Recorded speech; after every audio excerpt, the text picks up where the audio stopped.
So today I want to talk about credit cards, right? The illusion of financial freedom.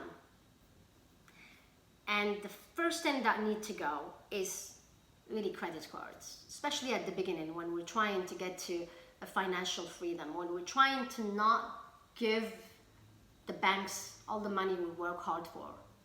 So first one was the savings. I put 10 to 20% on the saving account. Second one to tackle was the credit card. So how do we do with credit cards?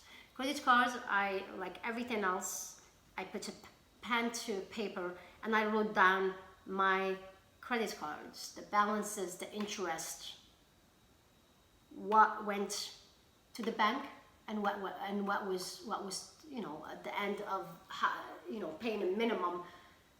How long would it take me, and how much are they going to make off me?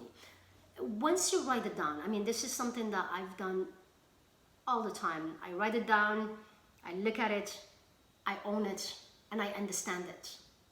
I understand by paying minimum wage, by paying minimum payment, it's given a lot of, especially if it's 10, 20%, I'm giving 3-4 times to the bank. So I started with the big balances, big interest, and I started paying them slowly. Well, to pay them will require different action on the other side. What need to go so I can pay down these credit cards? Yes, maybe I'm not gonna go to the restaurant. I'm not gonna buy expensive things. I'm gonna wait for that vacation because I need to pay that down. So everything and every action that you do is tying into this financial freedom. Financial freedom is not a concept that you wake up, you watch a video, you read a book, and then boom, you're like now enlightened. Financial freedom ultimately is gonna be a set of action you take that gonna get you there. If your goal is to pay off a credit card of $5,000, then I'll put $5,000, I'll divide it by 12, and I'm gonna figure out how am I gonna pay maybe 3-4 times what I'm supposed to pay, and then where is it gonna come from? Which action in this bucket is gonna change so I can have now this money? And sometimes it's gonna be, okay, I'm gonna start cooking. I'm gonna start really budgeting, tight budgeting, understanding if it comes, this is what goes, and really be in control of that. This is really the detail, and this is where it's gonna come down to. What action are you willing to do that is gonna allow for paying down those debts, right? And what an amazing feeling when that happens. So now it's that $500 that you paid every month, now it's here to save, right? You can put it into the saving bucket and really build up that safety net.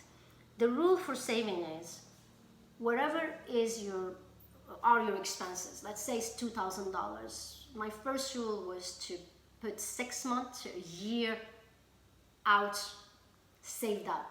That's your safety net. 6 months to a year, ideally a year, because sometimes things happen, we're living through the COVID-19 and jobs are lost, savings are lost, 401ks are lost. So have that safety net of 6 months to a year, and that should be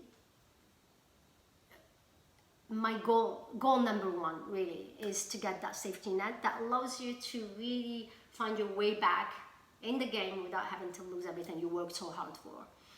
So going back to credit cards, tackle them methodically. Write down the high balances, the high interest, and start paying it down, and also change the actions that are gonna reflect that. And I think being an active, powerful, empowered person get us quicker to that than being someone who's like, oh my goodness, I'm gonna do what?